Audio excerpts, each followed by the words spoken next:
자, 이제 시간이 되었습니다. 우리 다 같이 마음과 몸을 정돈하고 우리 7월 둘째 주 7월 11일 소년부 주일 예배를 하나님께 드리도록 하겠습니다. 우리 함께 기도하면서 소년부 주일 예배로 나가겠습니다. 하나님 감사합니다. 여러 가지 상황 속에서도 우리를 붙잡아 주시고 우리가 함께 모여 예배를 드리지 못해도 이렇게 온라인으로 또 함께 예배 드릴 수 있게 모든 것들을 허락해 주셔서 감사합니다. 감염병 상황에서 우리 친구들이 안전하게 집에서 예배를 드립니다. 하지만 현장에 나온 것처럼 우리 친구들의 마음과 뜻은 주님께 온전히 드리고 있습니다. 이 예배를 기쁘게 받아주시고 지금은 시작하는 시간이오니 마치는 시간까지 하나님 함께하여 주시고 인도하여 주세요. 예수님의 이름으로 감사하며 기도드립니다. 아멘. 우리 한 목소리로 사도신경을 함께 고백하도록 하겠습니다. 나는 전능하신 아버지 하나님 천지의 창조주를 믿습니다. 나는 그의 유일하신 아들 우리 주 예수 그리스도를 믿습니다. 그는 성령으로 잉태되어 동정녀 마리아에게서 나시고 본디오 빌라도에게 고난을 받아 십자가에 못 박혀 죽으시고 장사된 지 사흘 만에 죽은 자 가운데서 다시 살아나셨으며 하늘에 오르시어 전능하신 아버지 하나님 우편에 앉아 계시다가 거기로부터 살아있는 자와 죽은 자를 심판하러 오십니다. 나는 성령을 믿으며 거룩한 공교회와 성도의 교제와 죄를 용서받는 것과 몸의 부활과 영생을 믿습니다. 아멘. 우리 찬송가 90장을 우리 친구들 힘차게 같이 찬양하도록 할게요.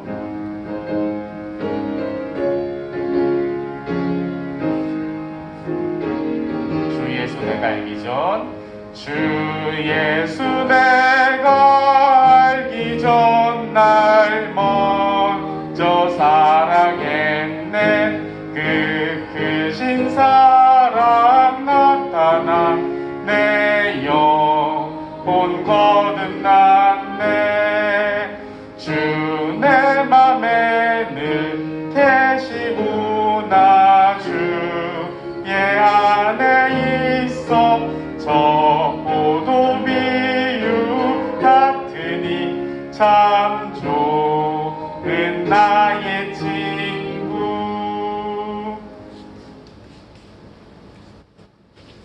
우리 함께 기도하겠습니다.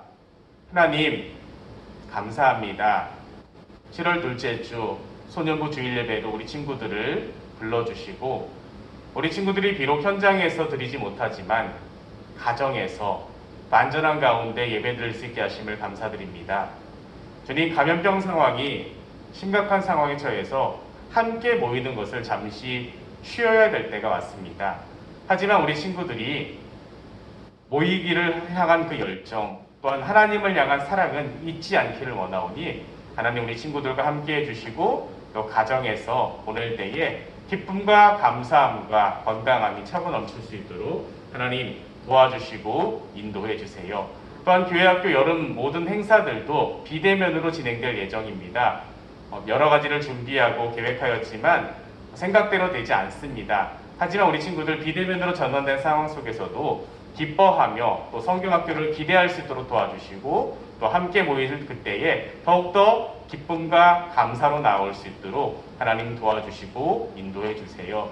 무엇보다 우리 친구들을 건강하게 붙잡아 주시고 안전하게 어디를 다녀도 또한 우리 친구들이 안전하게 다닐 수 있도록 하나님께서 늘 지켜 보호해 주세요. 오늘도 우리가 말씀을 듣습니다. 말씀 가운데 하나님 함께 해주시고 또한 하나님의 선포되는 말씀을 통해 우리가 어떻게 살아가야 할지를 마음판에 잘 새기고 말씀대로 살아갈 수 있도록 하나님 도와주시고 인도하여 주세요. 예수님의 이름으로 감사하며 기도드립니다. 아멘.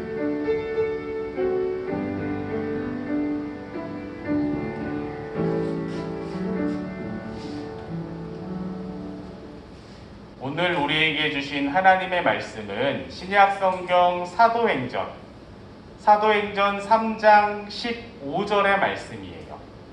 우리 친구들 집에 성경책이 분명히 이제 있을 거예요. 현장 예배 나올 때는 또 무겁다고 안 들고 나온 친구들이 있는데 집에 있는 성경책을 이제 가지고 오셔서 신약 성경 사도행전, 마태, 마가, 누가, 요한 복음 다음에 사도행전이라고, 행이라고 여러분들에겐 약자로 되어 있을 거예요. 사도행전 3장 15절을 펴시고 우리 한번 같이 말씀을 읽어보도록 할게요. 사도행전 3장 15절 말씀. 자, 화면도 보시고 여러분이 가진 성경도 보시고 같이 한번 말씀을 읽어볼게요. 자, 한번 같이 한번 읽어보겠습니다. 그러나 하나님이 죽은 자 가운데서 그를 살리셨으니 우리가 이 일의 증인이라. 사도행전 3장 15절 말씀. 아멘.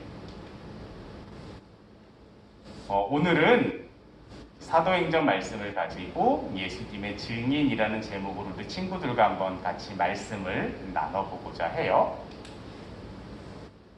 뭐 하는 장면일까? 무슨 체계 위에 손을 한쪽은 이제 얹고 있고 오른손을 이렇게 들고 있지. 이거는 미국의 법정에서 하는 증인 선서고 여기에 지금 손을 올리고 있는 것은 다름 아닌 성경책이야. 즉 하나님 앞에서 내가 법정에서 하는 말이 참됨임을 내가 증언합니다라는 것들을 이렇게 다른 사람들이 볼 수 있도록 또 하나님 앞에서 선서합니다라는 것들을 보여주고 있지. 그러니까 이런 모습들이 이제 우리나라에도 비슷하게 나타나. 이건 우리나라 모의 법정에서 증인 선서를 하는 건데 여러분들이 증인이라는 말을 많이 들어봤을 거예요. 이렇게 왜 오른손을 드냐 하면은 오른손을 들고 내가 다른 사람들 앞에서, 많은 사람들 앞에서 내가 말하는 것이 진실이 맞습니다라는 것을 보여주기 위해서 이렇게 오른손을 들고 선서를 하게 되거든. 자, 그러면 우리가 예수님의 증인이 되어야 한다. 증인 이야기를 많이 들었는데 과연 증인은 무엇일까 한번 곰곰이 한번 생각해 보도록 해요. 자, 증인 영어로는 witness라고 하지. 명사, 나 국어 사전을 찾아봤어. 명사이고 의미로는 어떤 사실을 증명하는 사람을 가리키는 말이라고 되어 있어. 즉 그것을 진짜라고 이야기해 줄 수 있는 사람, 그것이 사실이 맞다라고 이야기해 줄 수 있는 사람이 증인이다라는 것을 일반적으로 이야기를 해.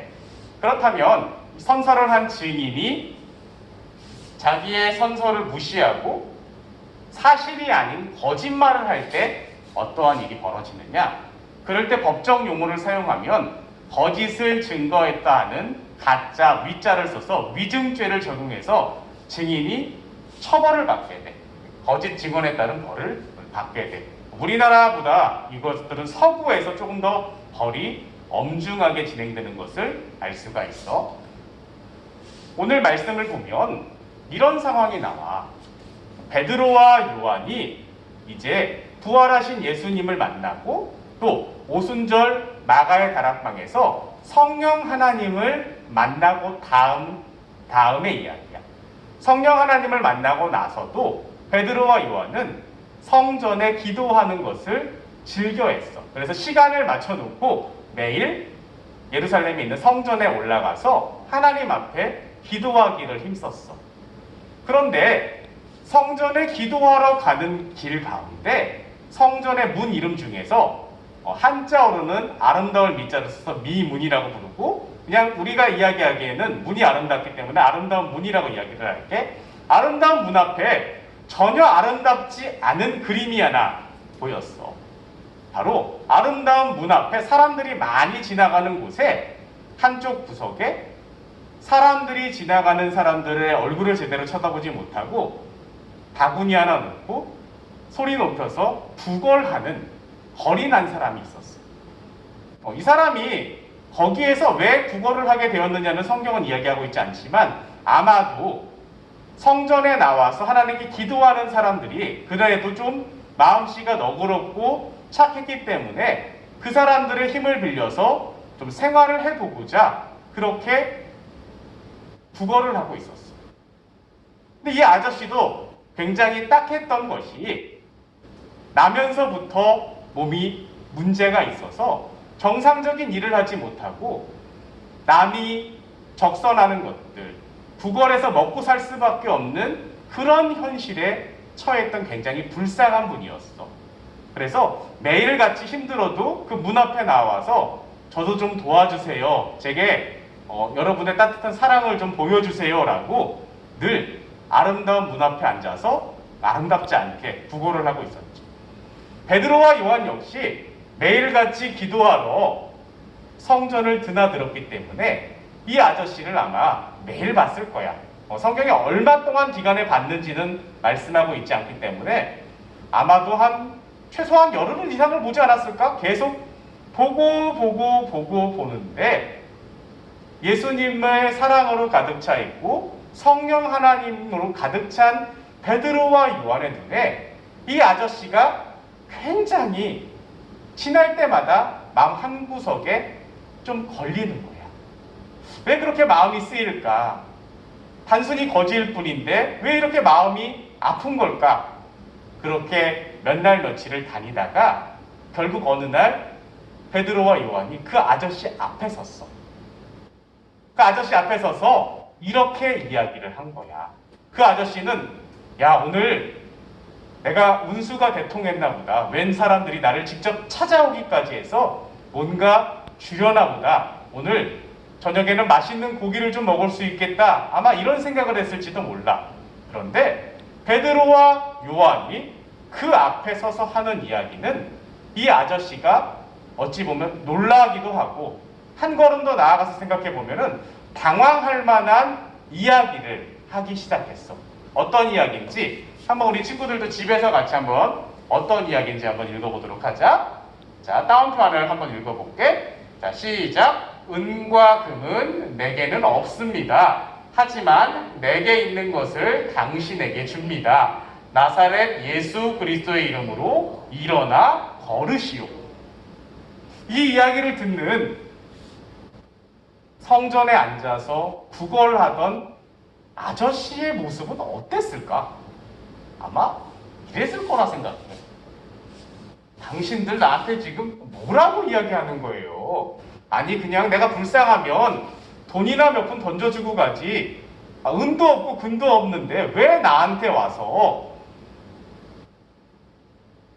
얼마 전에 십자가에서 달려 죽은 그 예수의 이름을 이야기하면서 일어나 걸으라 라고 말하는 겁니까? 아마 황당과 당황의 경계 그 어디쯤에 이 아저씨가 있었을 거예요. 하지만 베드로와 요한은 그 아저씨를 볼 때 하나님의 마음으로 바라봤고 그 아저씨에게 정말 필요한 것이 무엇인지, 이분에게 정말 필요한 것은 다름 아닌 건강하게 되어서 일할 수 있는 것이었을 거예요. 그래서 이렇게 이야기하는 거야. 내게 은과 금은 없어요. 하지만 내게는 이게 있어요. 바로 나사렛 예수 그리스도의 이름으로 일어나 걸으시오. 조금 더 원래적인 의미를 살리면 일어나 걸어라 라고 명령어로 이야기를 했어. 그래서 이 아저씨의 오른손을 잡아서 번쩍 일으켜 세웠어. 그랬더니 베드로와 요한의 이야기를 듣고 또 선포를 듣고 이 아저씨 오른손을 잡아서 일으켰더니 성경에 따르면 이 아저씨가 그 즉시 일어나 뛰기도 하며 걷기도 하며 하나님을 찬송했다라고 말을 하고 있어. 성전에 앉아서 구걸하던, 어떻게 보면 나면서부터 선천적인 장애를 입어서 그렇게밖에 인생을 포기하고 살아갈 수 없는 그런 사람에게 예수님의 이름을 선포하고 그를 걷게 만들고 있습니다. 굉장히 좋은 일이잖아. 사람을 살리고 또 그 사람에게 제 역할을 할 수 있게 한 굉장히 좋은 일인데, 기쁜 일인데, 이 사건이 사람들에게 문제를 일으켰어. 우리가 생각하기에 이상한 거 아니냐? 저렇게 구걸하던 이런 사람이 정상적으로 살아갈 수 있다는데 이게 무슨, 축복을 해주지는 못할 망정 왜 이게 문제가 되냐라고 생각할 수 있는데, 사람들은 문제 삼기 시작했어. 사람들은 이 사건에 대해서 도대체 저 거지, 내가 매일 봤던 그 아저씨인데 이 사람이 지금 걷고 있다고? 아니, 내가 저 사람 부모도 알고 저 사람 친척도 아는데, 그리고 내가 하루 이틀 수십 년째 저 사람을 보고 있는데 저 사람이 일어나서 걷는다고? 이런 말도 안 되는 일이 있어? 도대체 무슨 일이 일어났길래? 라고 이야기하면서 굉장히 궁금해했어. 그런 궁금해하는 사람들에게 베드로가 이야기하기 시작했어.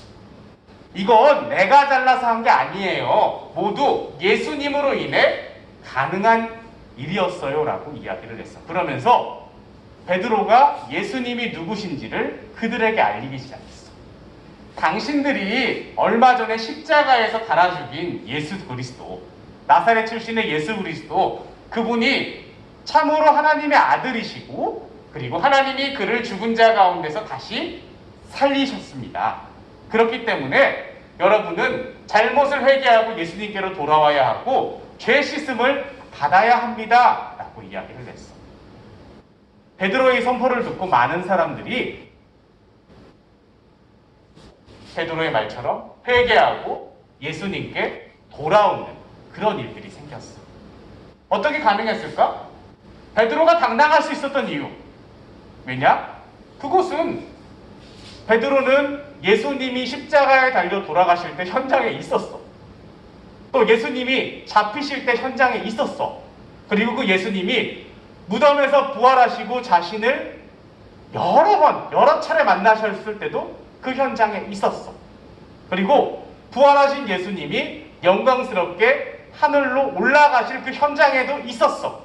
즉 모든 예수님과 관련된 일련의 사건들을 직접 목격한 증인이었기 때문에 확실하게 예수님이 십자가에 달려 돌아가셨지만 하나님이 그를 다시 살리셨고, 그래서 그분은 하나님의 아들이시고 죽은 자 가운데 다시 살리셔서 우리를 구원한 구원자가 되신다라는 것을 누구보다도 자신 있게 명확하게 이야기할 수 있었어. 그리고 베드로의 확신에 찬 말과 눈을 보고 사람들은 예수님을 믿기로 결심하고 돌아오는 일들이 있었어. 베드로와 마찬가지로 우리 역시 예수님 사건의 증인이야. 우리 친구들이 물어볼 거야. 저는 예수님이 십자가에 달리는 거 못 봤는데요. 부활하시는 것도 못 봤는데요. 승천하시는 것도 못 봤는데요. 아니야. 너희도 봤어. 어디서 봤냐고? 이 사건을 기록한 성경 말씀을 통해서 봤어. 그리고 성경 말씀을 통해서 우리가 그것을 볼 때 성령 하나님이 우리에게 그것을 깨닫게 하시기 때문에 우리 역시 베드로와 같이 예수님 사건의 증인이야. 그럼 우리가 어떻게 살아가야 사람들이 예수님을 정말 죽은 자 가운데 하나님이 다시 살리셨고 또한 그분이 우리의 구원자가 되신다라는 사실을 믿을 수 있을까? 베드로가 그 모범적인 모습을 보여주고 있어. 증인의 역할에 충실할 때 어떻게? 그것이 사실입니다. 그러니 나와 같이 예수님을 믿는 사람답게 살아갑시다. 우리 함께 예수님 앞으로 돌아갑시다라는 증인의 역할을 잘 감당할 때 사람들이 믿을 수 있게 돼. 자, 요즘 비대면 상황 또 코로나 바이러스가 퍼지는 상황 속에서 교회의 역할이 그 어느 때보다도 중요하다고 생각을 해. 그런데 뉴스를 보기가 무섭게 교회 이야기만 나오면 안 좋은 글이 너무 많이 달려. 여러분들도 아마 봤을 텐데 그런 걸로 마상 받지 말고 나도 요즘 말 알아? 마음의 상처 받지 말고 우리가 정말 증인답게 예수님께서 말씀하신 그대로 살아간다면 사람들이 우리를 향해 손가락질을 할 수가 없어. 왜냐고? 예수님 말씀 하나만 생각해보자. 예수님이 원수를 사랑하라 말씀하셨어. 이거는 세상에서는 할 수 없는 일이야. 원수는 천대가 걸리더라도 갚아야 되는 게 사람의 모습인데 원수를 사랑해라. 오른뺨을 탁 치면 왼뺨도 때려라. 그리고 돌려내라. 어떤 사람이 너의 겉옷을 가지고자 하면 속옷까지도 벗어주라. 우리가 생각하기에는 생각할 수 없는 그런 종류의 사랑까지도 예수님께서 말씀하셨어. 근데 우리가 예수님의 말씀대로 그렇게 어떻게 보면 바보 같아 보여도 하나님을 사랑하고 사람들을 사랑하는 그 마음으로 살아간다면, 증인답게 살아간다면 분명히 세상은 베드로에게 놀랐던 것처럼 우리들에게도 놀라고 베드로가 할 수 있었던 그런 놀라운 일들을 우리 역시 할 수 있게 될 거예요. 사랑하는 우리 소년부 친구들이 지금은 이제 모이지 못해. 앞에 보면은 목사님이 막 성경 공부하려고 엄청 준비도 했고 우리 선생님들하고 계획하면서 엄청난 게임들도 많이 준비를 했는데 지금 비대면 상황이라 할 수가 없어. 근데 성경 공부는 다음 주에 한다. 그거는 기억하고 게임은 현장 예배가 재개될 때 그건 할게. 어쨌든 여러 가지를 준비해서 할 수 없는 그런 상황들이 되었어. 근데 그럼에도 불구하고 우리가 기억해야 될 것은 하나님은 여전히 우리 친구들을 사랑하시고 우리가 베드로와 같이 증인의 역할을 잘 감당하기를 원하셔. 나만 증인이 아니라 여기 있는 김용욱 목사만 증인이 아니라 가정에서 예배를 지금 현재 같이 드리고 있는 우리 소년부 친구들 모두가 이 예수님 사건의 증인이야. 누가 우리에게 예수님이 누군데 물어보면 베드로와 같이 이렇게 대답할 수 있어야 돼. 사람들이 십자가에 달아 죽인 예수 그리스도, 그분이 하나님의 아들이시고 하나님이 그를 죽은 자 가운데서 다시 살리셔서 우리의 구원자가 되십니다 라는 이야기를 우리 친구들도 할 수 있어야 돼. 그럴 때 하나님께서는 우리를 통해 놀라운 일들을 이루어 가실 거야.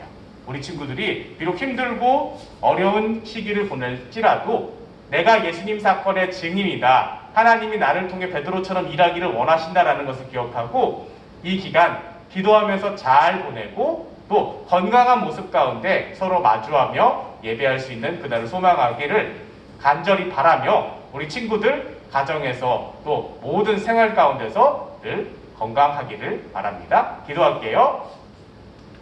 하나님 감사합니다. 사랑하는 우리 소년부 친구들, 오늘 말씀처럼 예수님 사건의 증인으로 불러주셨습니다. 우리 친구들이 베드로처럼 당당하게 예수님 사건의 증인으로 살아갈 수 있도록 도와주시고 하나님이 기뻐하시고 하나님이 즐거워하시고 하나님께서 귀한 일들을 맡길 수 있는 예수님의 증인이 될 수 있도록 하나님 도와주시고 인도하여 주세요. 예수님의 이름으로 감사하며 기도드립니다. 아멘. 축도로 예배를 마치도록 하겠습니다. 이제는 우리 구주 예수 그리스도의 은혜와 하나님 아버지의 크신 사랑하심과 성령 하나님의 인도하심과 보호하심과 함께하심이 예수님의 증인으로 살아가기를 원하는 사랑하는 우리 소년부 친구들 위에와 우리 선생님들 위에 또 가정에서 예배드리고 있는 모든 친구들 위에 이제부터 영원히 함께하시기를 간절히 축원하옵나이다. 아멘.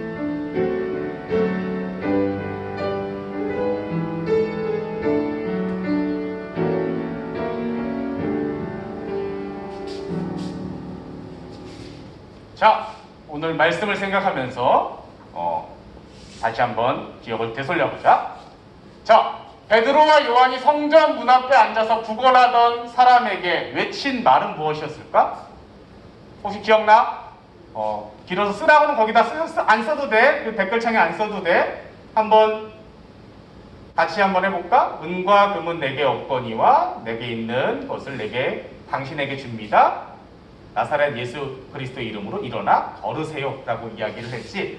이렇게 당당하게 예수님을 증거할 수 있는 우리 친구들이 되었으면 좋겠어요. 자, 두 번째, 성전 문 앞에 앉아서 구걸하던 사람은 후천적인 문제, 커서 사고를 당했거나 그런 문제로 장애를 얻어서 걷지 못하게 되었다. 올까 X일까? X겠지. 선천적으로 나면서부터 이제 문제가 있어서 걷지 못하게 된 그 사람이지. 어쨌든 자, 이것으로 이야기는 마치고 광고를 드릴게요. 이제 다음 주에는 이렇게 소년부 예배를 실시간으로 드린 후에 이제 줌을 통해서 여러분들 성경 공부를 진행을 하겠어요.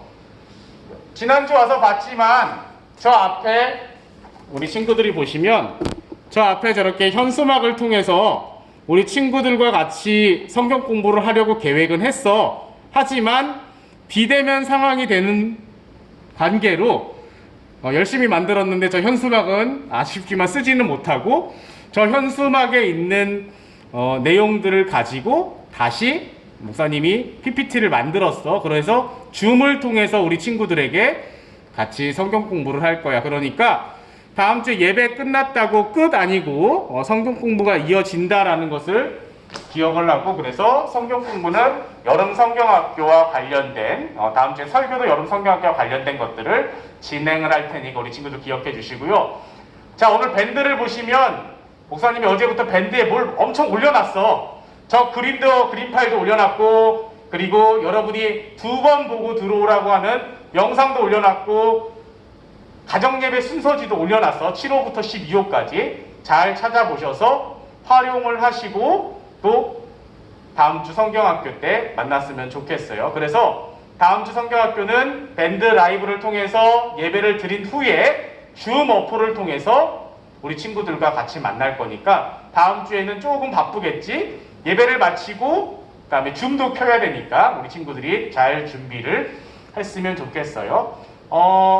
실시간 예배를 교회에서도 지침으로 지금 하고 있어서 녹화 영상이 혹 이게 불가능한 친구들에게는 전달이 될 거지만 밴드 라이브 실시간을 통해서 우리 친구들이 예배에 잘 참여했으면 좋겠습니다. 잘 기억을 해주시고요. 뭐 생일 축하라든지 기타 등등 이것은 여러분의 현장 예배 때 하기로 하자. 특히 여름 성경학교 게임 기대하고 있었던 친구들 굉장히 많은데 목사님이 게임 관련해서 선생님들하고도 엄청나게 회의를 많이 하고 준비를 했는데 현장에 나와야 할 수 있잖아. 비대면으로는 게임을 할 수가 없어. 그러니까 현장에 나올 때 목사님이 선생님들을 통해서 말씀을 친구들에게 드릴게. 그러면 그때 마음의 준비를 잘 하고 나와서 같이 만나도록 하자. 건강하게 잘 지내고 또 가정에 있다고 흐트러지지 말고 더 동생이나 언니나 형이나 누나나 싸우지 말고 더 사이좋게 잘 지내고 또 가정에 있으면 엄마랑 전투력이 많이 높아져. 서로 싸우는데 말씀 좀 잘 들어라. 엄마나 아빠도 힘드시다. 그러니까 잘 듣고 있다가 다시 만날 때 기쁨과 감사함 가지고 우리 만나도록 하자. 건강히 잘 보내고 다음 주에 만나요. 바이바이.